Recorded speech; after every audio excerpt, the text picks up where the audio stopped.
In a world where you make a truth claim, you back it up with evidence, it does not matter because that comes across as violent, as hateful. Don't we have a commitment with the truth, with the Logos? Para empezar, Luis, como estuvimos hablando, la educación es demasiado importante.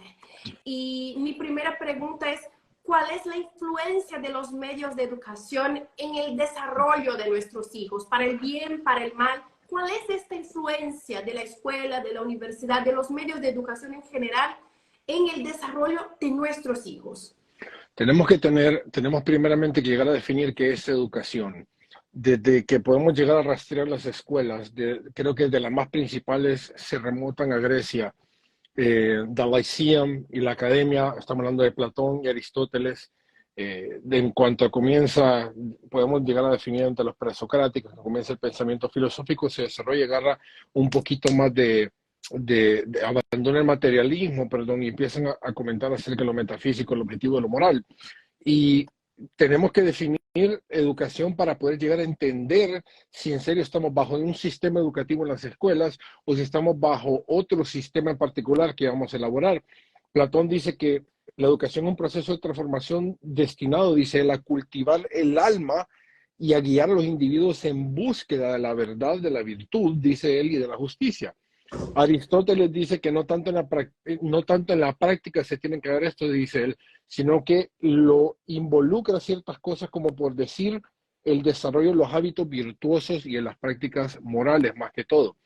Porque no solamente era en todo caso, ayudarle a trabajar al estudiante o al participante en las aulas, que no se llamaban estudiantes necesariamente en aquel entonces, para poder llegar a ser un miembro digno de la civilización. Y vamos a ver un poquito adelante por qué. Ahora, hay algo interesante que en cuanto a la virtud se toca algo en particular, en cuanto a la educación, lo siento, tiene una correlación directa con virtud. Y esto es el quiebre. Santo Tomás de Aquino define virtud, dice, como el hábito operativo que inclina a la persona a actuar hacia la recta razón. Entonces, desde el principio de los tiempos, había un telos en particular que si no existe este telos, no hay educación. ¿Qué es lo que hay? Tenemos hoy día adoctrinamiento. El adoctrinamiento es aquello que ha tomado por encima. Ahora, ¿cuál es la influencia que tienen los medios de educación en la modernidad? Llamémosle a los centros de gallina. El gallinero es cuando metes un montón de animales y les tiras semillas a todos, como que si todas las gallinas se alimentan por igual. Hay diferentes tamaños, tal cual en los estudiantes hay diferentes mentes. La influencia que juega hoy es dos. La persona que no ha ido a la escuela es torpe, interesantemente, porque bueno, no pasó por un tipo de rigurosidad, se le llama, habríamos que ver y definir qué es rigurosidad en todo caso. Y en segundo lugar, la persona que fue a la universidad o al colegio es la que puede hablar porque es la que tiene este tipo de habilidades para poder llegar a pensar. Entonces está por todos lados. Usted no fue a la escuela, usted no se preparó, entonces usted no hable porque usted no tiene autoridad. Eso en lógica se llama una falacia de autoridad, ¿no? Solamente porque X lo diga no significa que es. Entonces tenemos un tipo de generación entorpecida. Esto lo elabora magistralmente en un libro que yo tengo aquí que se llama Generación Idiota, uno de los ponentes que es el Agustín. Y es eso, ofrecerle una nueva imagen al ciudadano es, si no pasaste por el gallinero, sos torpe, y si pasaste por el gallinero, sos aquel que puede llegar a hablar. Es dantesco porque polariza, ¿no?, a los dos sectores, y me gustaría a mí preguntarle a las personas si antes, en los primeros siglos, existía tal cosa como un título universitario. Habría que ver qué título o qué cartón tenía impreso en papira o lo que sea los griegos anteriormente, si Sócrates alguna vez... No, y fueron las mejores mentes, ¿no? Sí, total. Y exactamente, los medios de educación hoy son los que detienen la audiencia cativa de nuestros hijos, de nuestros alumnos, de una manera que ellos están encerrados en un cubículo compulsivamente y ahí tienen que estar. Entonces, hay algunas implicaciones. Muchas veces las personas me preguntan, Luis, ¿la escuela es mala? Yo digo, depende. La escuela es un instrumento. Si tuviéramos una política virtuosa, con políticos virtuosos, con un desarrollo virtuoso de cómo diseñar la educación de manera no así universal, pero muy adecuada a cada tipo de individuo, sí, sería algo bueno. Pero si tenemos una política de vicios, con políticos viciosos, con toda una planificación que lleva y conduce a nuestros hijos a los vicios y no a las virtudes, entonces ahí no tenemos un instrumento que lleva a la adquisición de las virtudes, a la adquisición del bien. Tenemos precisamente un instrumento que sería la escuela a servicio del mal. Entonces no es que la escuela es mala, son las implicaciones políticas, ideológicas que han transformado todo este sistema en malo. Además, el sistema educativo lleva muchos problemas, porque es compulsivo, es mixto, muchas veces hoy los niños pasan más tiempo bajo influencia de los profesores de que con sus padres en casa.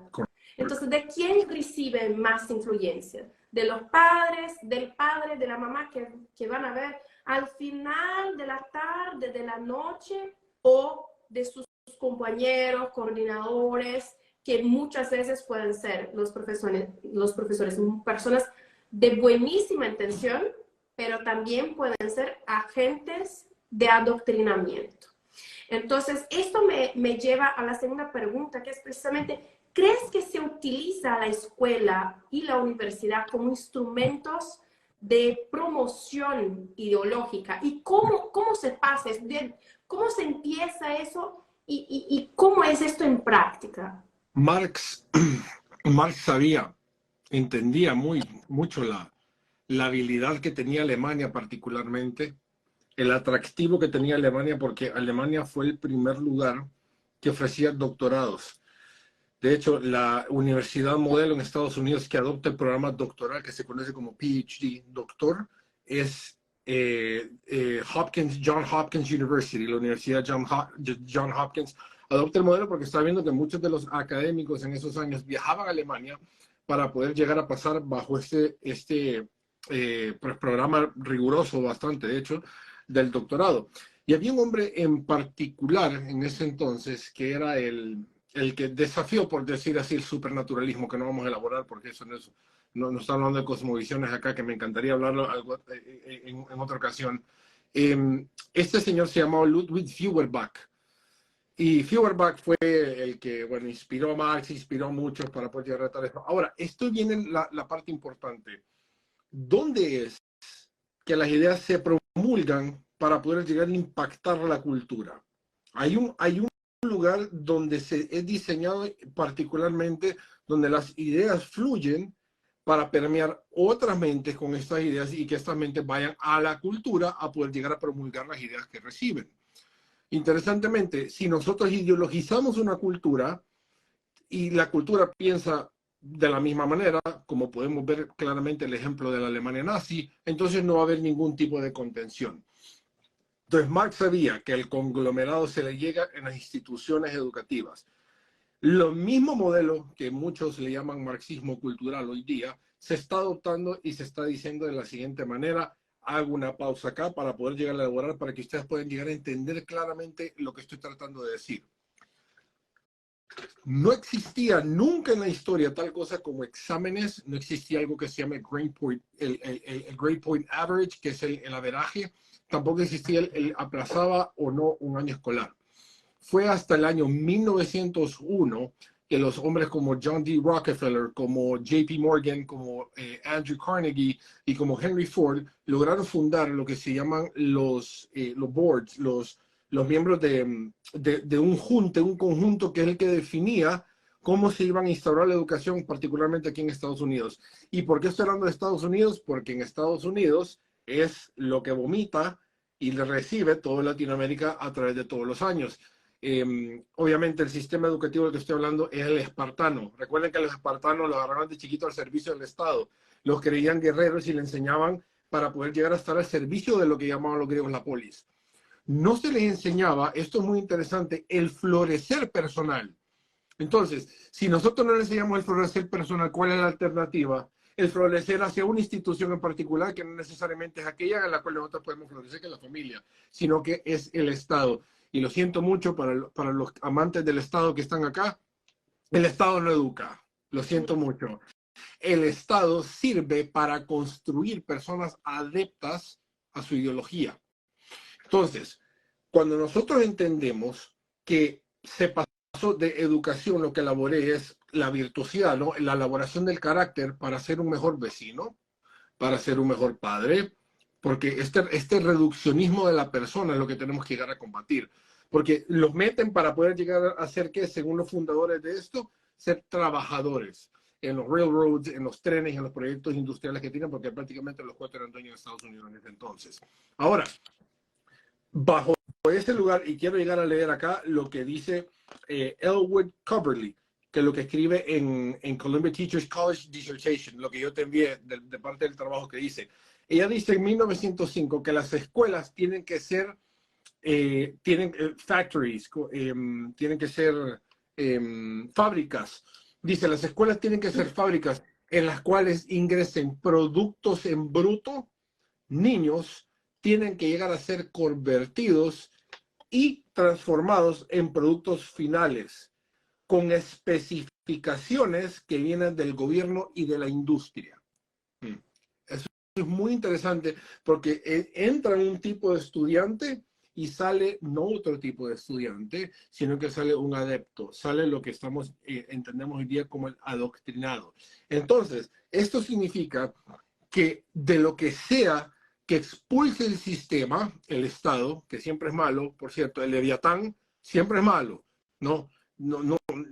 Eso es algo que lo hemos visto a través de todos los años y lo seguimos viendo aún en naciones que se hacen llamar cristianas o teocráticas. Entonces, sí sirve hoy día como centro de ideologización o de posesión, le llamo yo, que es peor. ¿Por qué? Por la agenda globalista que presentan las Naciones Unidas, como la Agenda 2030.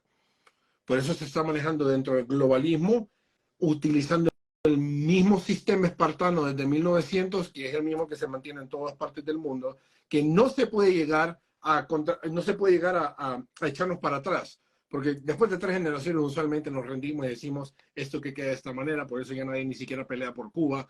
Hay un poco de emoción, pero nadie hace lo que hace. Se convierte en centros de ideologización porque ya no son centros de educación, son centros de inglés, la palabra se llama schooling, se llama school, no educación. Te enseño qué pensar, pero no te enseño cómo pensar. Perfecto, perfectamente. Y esto, con todo este mecanismo, es un mecanismo invisible y silencioso, que las personas prácticamente nacen, crecen y es eso que reciben. Y las generaciones se van formando así y no nos damos cuenta de cómo eso es peligroso, al punto de que de poquito a poquito se fueron sacando de toda la historia de la educación, todas las disciplinas, todo el tipo de enseñanza que pudiera hacer con que los individuos llegasen a un bien, llegasen por sí solos a ser capaces de ser personas libres. Entonces, yo digo, por ejemplo, hay una frase de Simone de Beauvoir, que es prácticamente la más grande exponente feminista, que incluso es del libro que es muy famoso, El segundo sexo, publicado en 1949, donde ella define la libertad. Porque hoy en día hay Luis, esta cosa de que no, la escuela libera, entonces hay que ir a la escuela. La escuela es algo que, si no vas a la escuela, si no tienes una certificación académica, es porque no tiene, o sea, hay que tener todos estos títulos, porque si no, no es debidamente liberado. Y Simone de Beauvoir define la libertad como, en esta frase, que nada nos limite, que nada nos defina, que nada nos sujete, que la libertad sea nuestra propia sustancia. O sea, ella, hija de toda esta esta tradición iluminista está diciendo que nuestra substancia, ¿qué es la substancia? La materia que somos hechos. Hay que ser la libertad. Y que la libertad, para la persona que quiere ser, ponerla en práctica, ser libre, no hay que tener definición, no hay que tener límite y no hay que se sujetar a nada, o sea, sin autoridad. En contrapartida, tanto Aristóteles como Santo Tomás de Aquino definen de manera sencilla la libertad como la capacidad del individuo de elegir el bien. Entonces, libre es aquel que elige el bien. De entre dos acciones, saber reconocer lo que es el malo, saber reconocer lo que es el bien y opta por el bien. Pero no es eso que actualmente la gran mayoría, si no todo el sistema educativo en Latinoamérica está haciendo. La verdad es que está conduciendo a los alumnos, tanto en las escuelas cuanto en las universidades, a elegir el mal y el mal travestido de bien. Entonces, los propios medios de educación, como es compulsivo, o sea, han que estar ahí los alumnos. ¿Puedo elaborar algo ahí? ¿Puedo elaborar algo ahí que tú dijiste? Porque eso es vital lo que acabas de decir. Sí. Ok. Esto es algo que escribió el senador de Nueva York que se llama el senador Patrick Moynihan en 1962 cuando miró una alerta en cuanto a las enfermedades mentales en Estados Unidos. Y él dijo que el índice de crimen en la ciudad de Nueva York subió a tal punto que en vez de combatir el crimen, claramente con el uso de la fuerza o de violencia, comenzaron un grupo de personas a llegar a definir qué era lo normal. Y llegaron a definir qué era lo malo. Entonces él le llama, en inglés se llama deviancy down, le dice él, la desviación para abajo en cuanto a qué, lo trastornado mental, y no voy a empezar a decir las palabras mágicas que nos pueden llegar a botar este delicioso diálogo que tenemos, pero ese tipo de enfermedades mentales que hoy día se están celebrando, ¿no? Como el deber, son aquellas que han sido redefinidas de una manera para poderse ver normal.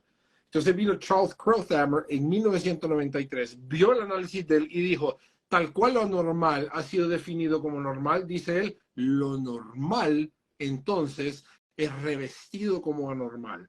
Entonces bajamos por acá el listón de lo que define la anormalidad, por ejemplo, aquellos que se sienten mujer y no lo son, y aquellos que se sienten hombre y no lo son, los podemos poner como algo normal, ya no es disforia de género, según el DSM-5, y aquellos que estén en contra de esto, o sea, lo normal, son vistos como homófobos, son vistos como violentos y claramente como pues personas antipáticas y anti todo lo que se llama hoy día, ¿verdad? Entonces tenemos la deviación, lo anormal se ha vuelto, entonces me gusta llamarlo académicamente, me atreví a poner esto en un paper y le dije al profesor, como que si se tratara de la serie de Netflix Stranger Things, en el cual tienes un mundo totalmente dado vuelta. Como que las teorías de Platón, la teoría de las formas de Platón, para conocer, se dio vuelta igual. Ya no es el pensamiento, sino es la opinión. Estamos en un mundo dado vueltas. Entonces quería hacer hincapié en eso porque tú lo habías dicho magistralmente. Sí, Héctor, es que mi hijo soltó la rata. ¡Oh! No te puedo... ¡Qué lindo! Vem pegar o ratinho, vem aqui. Você fala com ele em português? Falo com ele em português. O seu esposo fala com ele no inglês? Sí, es que la gente quiere decir hola. A ver, campeón, ¿cómo está? ¿Cómo va você? Ele fala português. ¿Cómo va você? ¿Cómo se llama o seu mascota? Virtude e pureza. Oh! Virtude e pureza. Gosto muito desse nome. Gosto muito. Agora lê. Ah, muito bom, muito bom. Dá tchau. Tchau, tchau. Muito prazer, muito prazer. Toma, rato. Qué lindo, el reflejo de la alegría de los Eso padres. es para que la gente vea que no es imposible ser mamá y también hacer las cosas. Y guerrera, Así está. intelectual y futura escritora, porque yo sé que vas a sacar tu libro con Sí, HarperCollins, ¿no? sí, con HarperCollins. Sí. Sí, y siempre, a ver, para que la gente que esté asistiendo sabe que Héctor ya es parte de la semana de en vivo, siempre va a estar por aquí saludando a todos. MVP, el MVP. Sí.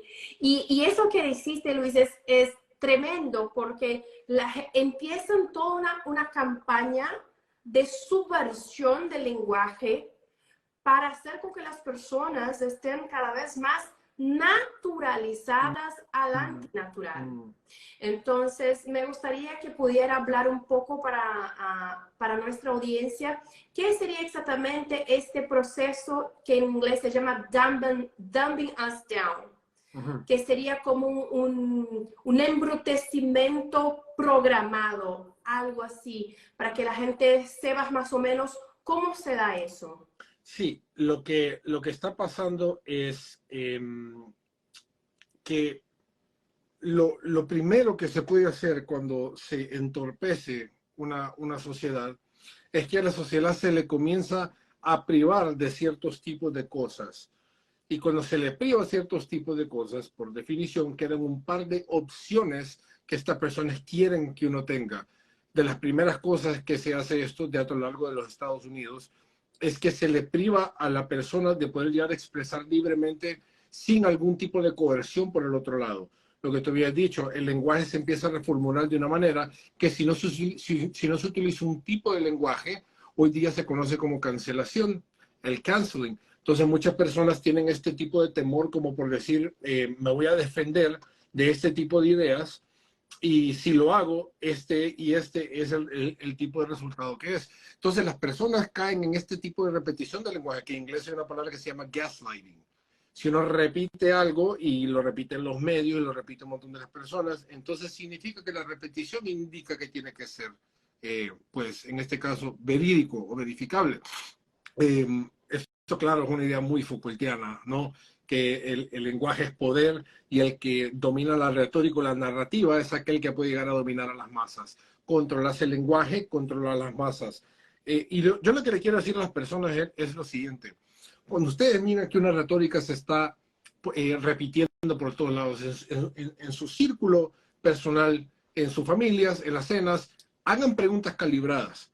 Las preguntas calibradas es una sencilla. Háganle un tipo de pregunta y es, ¿cómo llegaste a esa conclusión?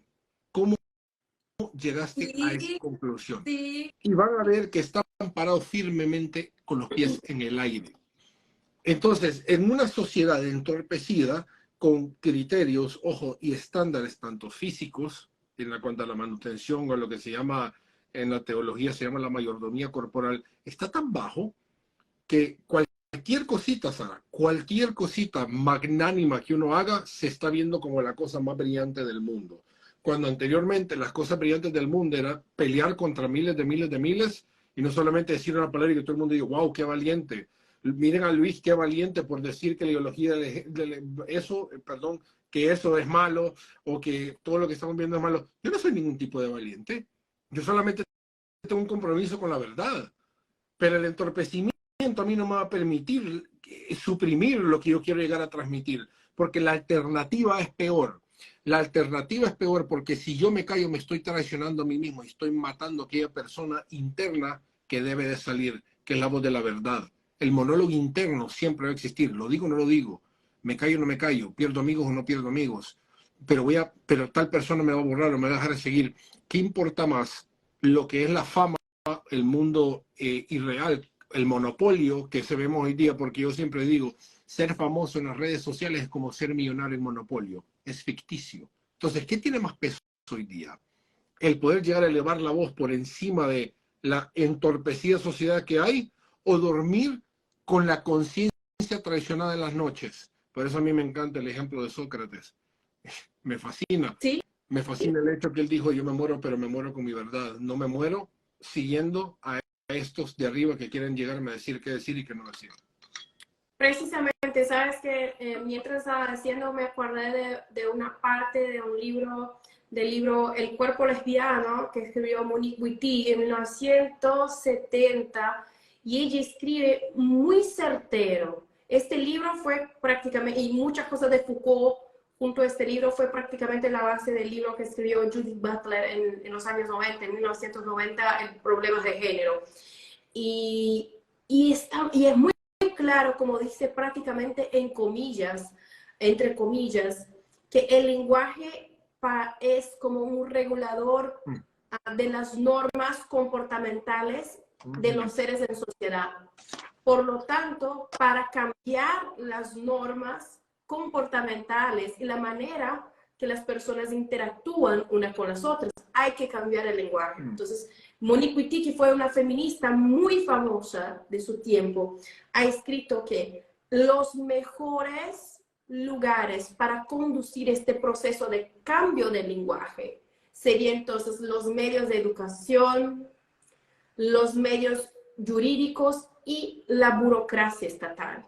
Entonces, imagina, las personas están repitiendo muchas veces, y yo soy muy colérica, entonces me pongo muy enojada cuando la gente dice, yo soy pro vida, yo soy pro familia y estoy en contra, yo estoy totalmente en contra el movimiento LGBT, no sé qué, y todas las del alfabeto. Yo siempre digo, oye, basta.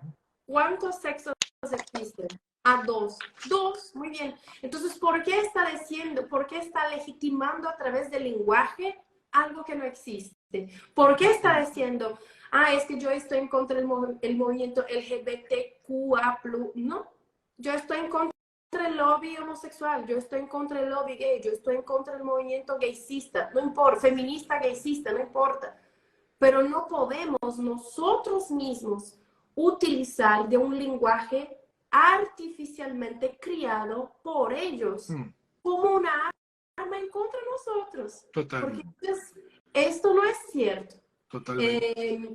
Y también hablaba, sí, también tenemos que entender cuál es el rol del lenguaje o qué es la función del lenguaje. Porque los posmodernos, Foucault, Derrida, Lacan y los demás, indican que el lenguaje es un constructo y que el constructo puede llegar a ser modificado. Pero vamos a hacer un simple ejemplo para la gente que están viendo. Esto es una cuchara, ¿verdadero o falso?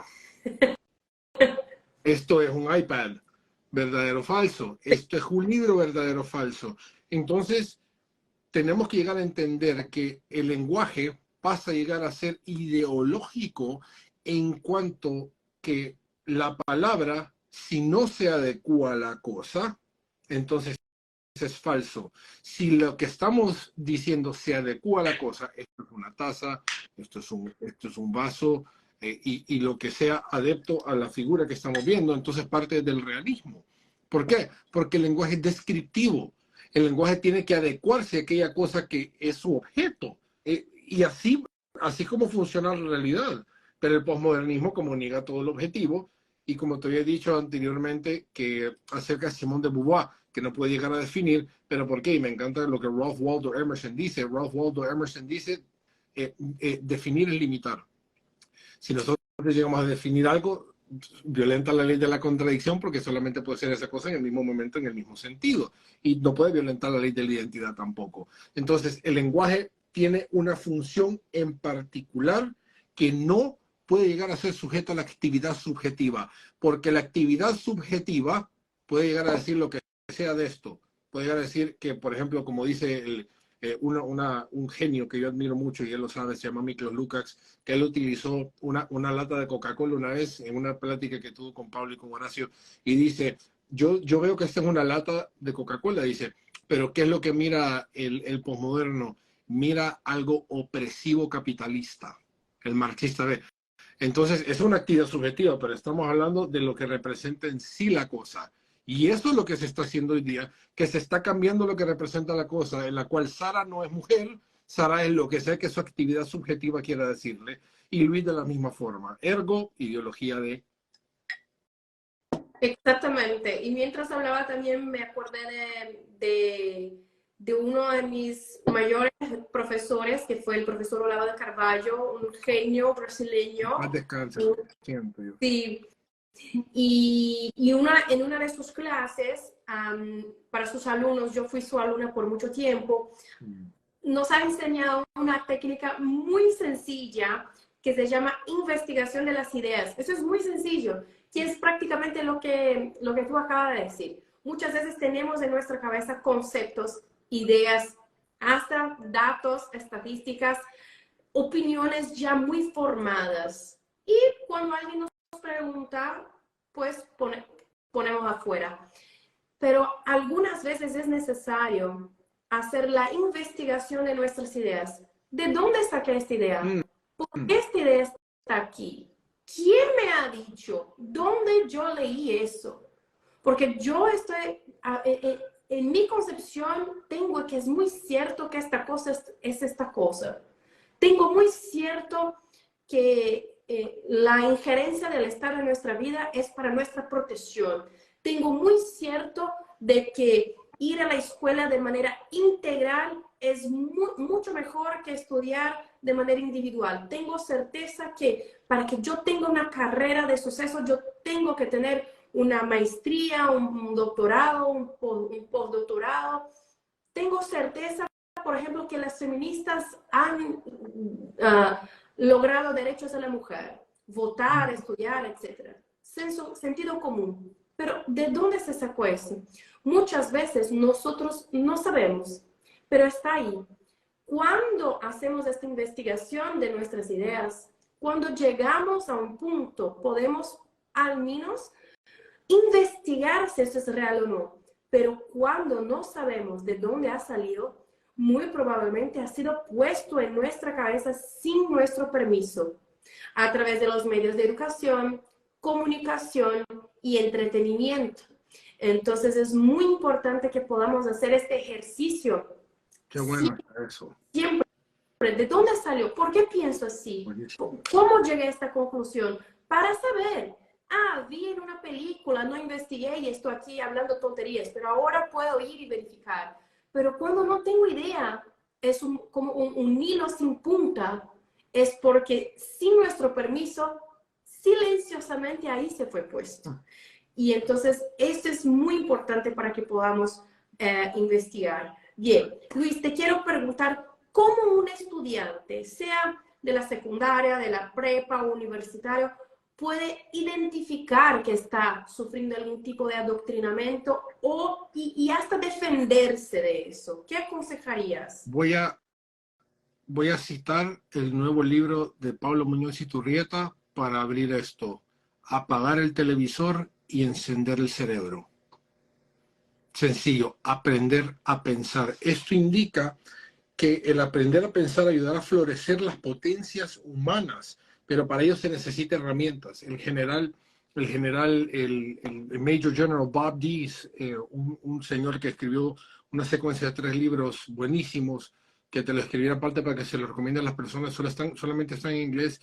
Él indica que la educación entonces es la entrega o la equipación de ciertas habilidades, no solamente para poder llegar a ser un buen trabajador, un buen empleado, porque claramente se necesita para la fuerza laboral, en todo caso que uno sea ingeniero, médico, etcétera, pero dice él, para los demás quehaceres del hombre, de la persona.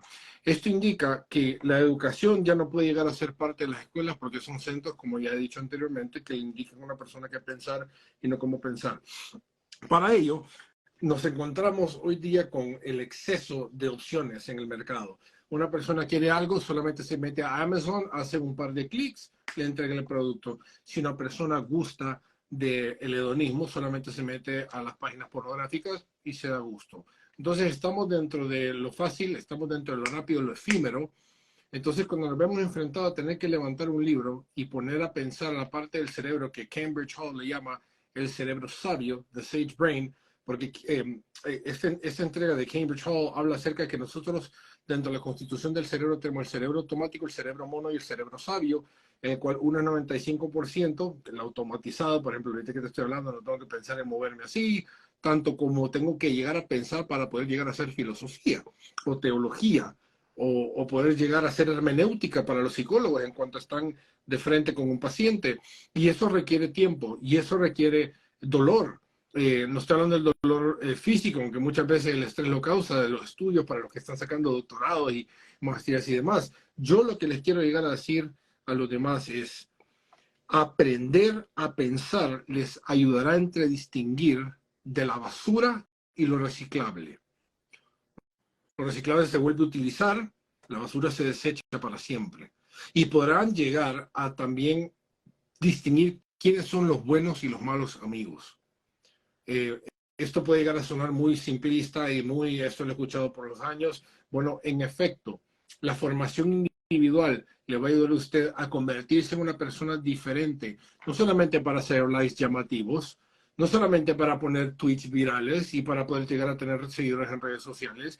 Permita que eso sea un efecto secundario de la causa primaria, que es que usted se convierta primeramente en un portador digno de la imagen de Dios. Yo soy cristiano, yo creo que todos tenemos el imago Dei, y si tenemos la imagen y semejanza del Creador, entonces significa que existe una, no quiero sonar muy lockeano, muy liberal al decir esto, pero existe una perfectibilidad del carácter que se tiene que adecuar a algo en particular. Y la adecuación de algo en particular es el bien supremo, el bien en mayúsculas, como decía Platón. Y esto únicamente puede llegar a ser visto de parte de una fuente inmutable, que para mí es Dios. Y cuando hablo de Dios, hablo acerca de Dios y la persona de Jesucristo. Pero si usted no cree en nada de eso, no hay ningún problema, queridos amigos ateos, agnósticos, New Age, en todo caso. Usted tiene algo que es innegable, que es la ley moral. Y la ley moral indica que existen muchas cosas ahorita que atentan en contra de ello. Si usted no está ofuscado, si usted no está molesto porque estamos viendo niños engañados, niñas que se les cortan sus pequeños pechos para siempre, chicos que se les están amputando el pene y están siendo transformados en algo grotesco que ni siquiera es una mujer, porque la mujer, uno no se puede llegar a ser mujer. Claramente estoy citando a Judith Butler. ¿Butler o de Beauvoir? Uy. Beauvoir. Beauvoir, Simón de Beauvoir. Uno que dice, no se nace mujer, se llega a ser mujer. Esto es mentira, porque la mujer sí se puede llegar a convertir. Si uno no nace mujer y se puede llegar a convertir en mujer, significa entonces que se puede llegar a moldear la conversión de la mujer. Y no funciona de esa manera porque usted tiene una sustancia en particular que nos distingue a nosotros de los hombres. Una bella cosa que son las mujeres hoy día que están siendo engañadas. Las niñas pequeñas y los niños. Cómo defenderse de las ideologías. Aprenda a pensar. Aprenda a leer para poder llegar a captar. Y aprender a captar es lo que la gente nos hace. Muchos saben leer, pero no saben razonar. Y razonamiento se le conoce como la capacidad de detectar relaciones lógicas entre proposiciones. La gente no sabe de lógica, la gente no sabe de premisas, la gente no sabe de conclusiones, no saben cómo poder llegar a leer y decir, hay una falacia lógica acá, hay una falacia formal y una falacia informal. Tenemos que aprender para aprender a ser diferentes. Y las personas únicamente operan desde lo que saben y desde lo que no saben. Y si nosotros llegamos a cambiar el filtro para aprender algo diferente a lo que tenemos, podemos llegar a revolucionar el mundo, que es lo que yo sé que tú y yo estamos tratando de hacer. Sí, total. Yo creo que ese es el mejor consejo de todos, aprender a pensar, porque es algo sencillo. Es que, como has dicho, estamos viviendo una era totalmente efímera. Todo es muy rápido. ¿Quieres comida? Uber Eats. ¿Quieres pornografía? Pornhub. ¿Quieres no sé qué? Entonces, ahí tienes todo. Todo es en un clic. Entonces, las personas han que aprender, principalmente los jóvenes, a hacer las cosas de manera más sencilla, pero un sencillo que nos despierta un movimiento, porque para llegar de un punto a otro punto es necesario obviamente un movimiento. Si tú estás aquí y quieres llegar a este punto, hay que moverse. Entonces, si tú no quieres, aquí estás parado, recibiendo. Si tú no quieres recibir este adoctrinamiento, hay que moverse de alguna manera. Y esto también es importante a los padres de familia, porque muchos se desesperan. Yo recibí hoy cientos de mensajes en WhatsApp de, ay, es que mi hijo, ay, es que mi hija es feminista, mi hijo está totalmente mal, quiero hacer a esta semana de en vivos porque quiero ver lo que puedo hacer. Wow. Entonces, mi próxima pregunta es, ¿cómo los padres de familia, porque yo quiero traer cosas más prácticas, entonces, ¿cómo los padres de familia pueden primero prevenir esta situación de adoctrinamiento? ¿Y cómo pueden hacer después para amenizar esta situación después de ya hecho? O sea, cómo prevenir y después cómo ir tratando de hacer el proceso al revés. ¿Cómo evitar ser reactivos? Porque en el momento que somos reactivos, hemos cometido un error. A mí me encanta el fútbol y hay uno de los mejores jugadores de la historia que se llama Paolo Maldini, un mítico defensor del AC Milán y de la selección de Italia. Y él decía, si yo me tengo que barrer, si tengo que hacer una barrida al jugador, dice, yo ya he cometido un error anteriormente. O sea, evitar la reacción, evitar la barrida, significa que tenemos que llegar a ser inteligentes. Y para poder llegar a ser inteligentes como padres, ustedes necesitan primeramente, y esto es inescapable, no es como que ustedes pueden llegarse a quitar esto de encima, tienen que formarse. Padres, tienen que formarse, tienen que participar en este tipo de simposios, tienen que leer libros, tienen que meterse a ver videos, tienen que llegar a rodearse de información diferente. Voy a decir esto yo siendo cristiano, pero no todo está en la Biblia. No todo está en la Biblia. Y eso es algo que en nuestra cultura, que solo la Biblia y solo la Biblia y solo la Biblia, eso sí, la verdad óntica incluye la palabra del Señor y es inmutable y es el libro de libros, sin ningún tipo de duda. Pero existen otros tipos de literaturas técnicas y difíciles que los padres pueden llegar a adoptar. ¿Por qué estoy diciendo esto? Por el simple y sencillo hecho que el niño necesita información con la cual debe contrastar aquella que recibe de la escuela. Si no puede el niño llegar a contrastar el adoctrinamiento que tienen en la escuela, entonces el niño se queda únicamente con lo que piensan en la escuela. Si le están vendiendo feminismo, si le están vendiendo posmodernismo, pues se va a quedar con eso porque papá y mamá no saben nada, pero el ideólogo de género de la escuela sí sabe, y sabe mucho, y tiene una agenda presente que le está viviendo a florecer. Entonces, lo primero estoy diciendo es que los padres se formen para que, por consiguiente, ayuden a los hijos con otro tipo de formación. Crítico, hagan preguntas calibradas. Esto, el mejor de la historia, sigue siendo Sócrates para poder llegar a hacer esto. Inclusive, insisto otra vez y le hago mención porque lo toca en su capítulo número 2, Agustín Laje en Generación Idiota, dice cómo la abuela lo impactó. Porque Agustín venía de una escuela socialista y comunista y dice que llegaba a la casa y la señora, la abuela de él, le hacía preguntas que lo ponía a pensar, cosa que nadie podía llegar a hacer. Entonces, en vez de venir, y escuchen esto, y esto se lo he dicho yo inclusive a mis cuñadas, que son madres, inclusive a mis tías, que me han hecho estas preguntas en privado, cuesta. ¿Por qué cuesta poder llegar a hacer esto?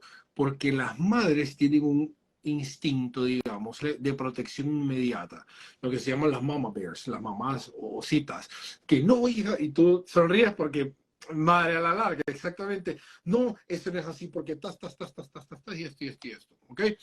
Ahora, en 1964, un estudio de la psicología, que por cierto, recomiendo muchísimo este libro, que se llama Cómo tener conversaciones imposibles, curiosamente escrito por Peter Boghossian, un ateo, y James Lindsay, ya dice que no es ateo. Pero en el libro citan la parte del estudio en las cuales en la Segunda Guerra Mundial visitaba un grupo de gente a las esposas que tenían a sus esposos sirviendo en el ejército.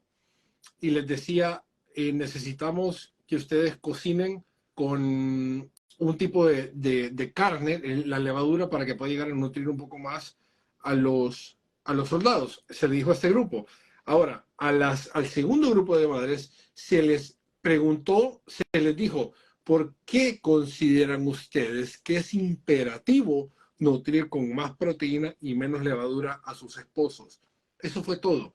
Cuando sale el estudio, las mujeres que tuvieron los motivos suficientes para crear este tipo de plato, 7 de 10 lo hicieron y acá solamente 3 de 10. ¿Por qué? Porque generaron razones suficientes para poder llevar a cabo la misión. ¿Por qué? Porque pensaron, porque tenemos la facultad, tenemos dado que somos seres humanos, tenemos la capacidad volitiva, la inteligencia el razonamiento para decir, yo puedo pensar por mí mismo y yo creo que la mejor manera es cuidar a mi esposo sirviéndole más X comida que no X comida. Eso por eso, no sé si te acuerdas tú en la película de Sparta, cuando Leonidas recibe el mensajero que le dice de Xerxes, está pidiendo que te rindas porque es un dios, etcétera. Entonces Leonidas se queda riendo y le dice, this is Sparta, esto es Sparta, y le pega una patada y lo bota y lo mata y así matan a los demás. Eso anteriormente se llamaba como don't kill the messenger. Eso se llama porque mataban antes a los mensajeros cuando no les gustaba el mensaje. ¿Por qué? Porque a nadie le gusta ser instruido. Por naturaleza humana, porque somos necios, pecadores, burros, lo que usted le quiera llamar, porque a nadie le gusta venir, te voy a decir lo que tengas que hacer. Pero ¿qué pasa? Cuando a mí me hacen una pregunta que me desubica, automáticamente me genero motivos para poder llevarlo a cabo. Padres, aprendan a hacerle preguntas calibradas y no le digan al niño qué pensar. Es que la Biblia dice, es que el pastor dice, bueno, pero también Foucault dice, bueno, Sí. pero también Nietzsche dice, y por cierto, yo soy fan de algunos escritos de Foucault y Nietzsche porque son bien inteligentes, pero eso es otra cosa. Me está sacando un buenísimo libro ahorita, supongo que es de Foucault. Mira, Entonces, sí, entonces para encerrar la idea, quiero decirle a los padres que aprendan a hacer preguntas calibradas. Las preguntas calibradas son aquellas que comienzan, por ejemplo, con ¿por qué crees? ¿Qué pensás? ¿Qué opinas de lo que te dijeron en la escuela? Empezar a trabajar el estudiante para que pueda llegar a tener eso. Y número uno, y principalmente construyan un puente de amor entre sus hijos y modelen el ejemplo. Modelen el ejemplo para que miren que no solamente son intelectualismo y son libros puestos acá. Yo algún día voy a ser padre y yo lo único que deseo es que mi hijo diga, mi padre no solamente bla bla, sino que lo lleva a la práctica, lo lleva a la praxis, lo lleva a las calles, lo lleva por todos lados. Eso es el amor. Eso es estar ahí. Si su hija es feminista, por la otra parte de la pregunta, muéstrele amor.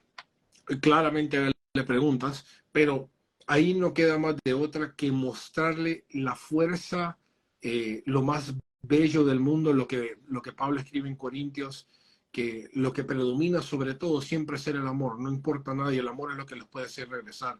Y me duele mucho porque tengo familiares que tengo una prima que se inyecta testosterona y que tiene un aspecto ya bastante masculino, y lo único que hace este familiar mío, que es el padre de ella, es amarla, orar por ella y procurar estar ahí, pero para evitar el dolor y para evitar la amargura de ver una vida destruida, ya sea por parte del feminismo, cualquier tipo de estas corrientes, aún de la corriente pro-choice, porque ha de doler ver una hija o un hijo que sea pro-choice, tenemos que evitar la barrida. Y evitamos la barrida ayudándoles a pensar, y así los respetamos y así los honramos porque también tienen facultades que nosotros tenemos. Pero los padres se creen superiores muchas veces y autoridad y dicen te voy a enseñar, cuando la verdad el niño lo único que pide es ayúdame a pensar. sí, sí. Mucho bien dicho sobre autoridad del verbo autoritas es lo que conduce a alguien a un camino de ejemplo, a un camino de bien, a un camino de conocimiento, a un camino que se va a desarrollar para el bien. Entonces, la verdadera autoridad es precisamente cuando tú sabes que todo lo que está diciendo su hijo es para que él se desarrolle para el bien. Entonces, la verdadera autoridad no es impositiva y totalitaria solo por el gusto del padre de ser respetado, obedecido. No, hay que ser estratégica. Buenísimo. Entonces no es porque quiero que me obedezca porque tienes que obedecer, porque yo soy tu padre, yo soy tu madre. No. Entonces es desarrollar estrategias en su cabeza para inspirar a tu hijo que pueda elegir un camino de desarrollo para el bien. Eso es el ejercicio pleno de la autoridad. Entonces hay una diferencia de autoridad y de ser dictatorial. Entonces, los padres han que desarrollar un poco más esas estrategias día a día. El amor es una base muy importante y yo digo, muchos somos parte de un sistema donde ya está hecho y deshacerlo nos va a costar algunas décadas, unos ciclos, porque ya trabajamos 8, 9, 10 horas al día, mamá y papá afuera. Yo no puedo decir, madres, no trabajan, porque si no, la plata no alcanza al fin del mes. Entonces, una cosa, cada cosa a su tiempo.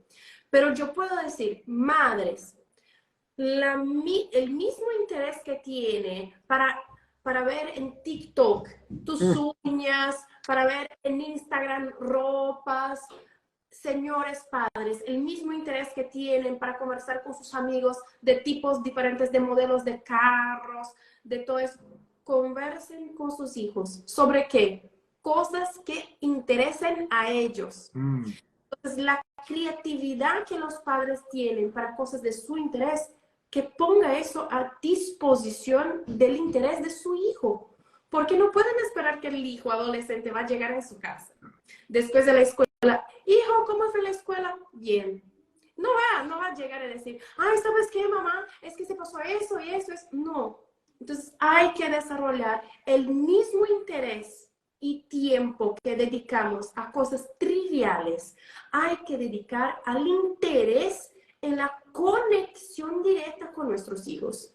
Yo estuve en Mérida, Yucatán, el año pasado y fui en una misa y el padre cerró la homilía con una frase tremenda que yo nunca me voy a olvidar, que fue, Dios nos regaló a nuestros hijos sin pecados. Es nuestra obligación devolver a nuestros hijos los más limpios posibles, así como Dios nos ha enviado. Entonces, ser padre y ser madre no es solamente dar órdenes, esperar que se vayan bien, pero es inversión de tiempo, inversión de conocimiento. Desafortunadamente, estamos en un tiempo que si tú no sabes la respuesta para una pregunta, no te preocupes. TikTok lo sabes. Netflix lo sabe. El maestro comunista lo sabe muy bien. Entonces, los padres han que comprender que desgraciadamente están constantemente en una competencia con los otros agentes de educación, de información, de entretenimiento. Entonces, yo siempre digo, y a veces me pongo enojada, y a veces regaño a mi audiencia diciendo, oye, no basta comprar mi libro, el libro de Pablo, el libro de Nico, el libro de Cristian, el libro de Miklos, el libro de ¿quién más faltó? De Horacio, de Lupe, de Chinda, de Amparo, de Patricia Sandoval. Hay que leer. No basta comprar el libro, sacar una selfie con nosotros, pedir la firma y ponerlo aquí. Hay que leer. Entonces, libros no son decoración, son objetos de transmisión de conocimiento. Y han que ser utilizados como tal. Hay gente que ha comprado, eso yo sé. Uno de nuestros invitados es mi querido amigo Agustín Laje. Hay gente que ha comprado su libro con Nicolás Márquez, el primer libro que es el libro, La nueva izquierda. Como que a 8 años atrás y no has leído. Entonces, gente, los libros están ahí y no hay solo libros. Es que no tengo, mira, es que no tengo tiempo. Obviamente todos nosotros carecemos de tiempo, pero una organización básica de una lectura de 5 páginas diarias mientras tú estás en su colectivo, yendo al trabajo, volviendo del trabajo, ¿qué es 10 minutos dormir más tarde o despertar temprano para educarse? Esta educación es una inversión en la salvación del alma de tu hijo. Entonces, adelante y avante padres que se animen a buscar información. Luis, te agradezco mucho y quiero te preguntar si tiene un mensaje final o algún otro tip para que los padres puedan, para que las familias se puedan proteger, o algún mensaje final que quiera dar a nuestra audiencia. Yo creo que ya hablamos de los demás. Yo quiero darte palabras a ti, si puedo. Yo te seguí por mucho tiempo en varias de las redes sociales. De hecho, tu cuenta brasileña que ya fue bloqueada. Y estoy impactado a través de los años cómo Dios ha trabajado tu vida.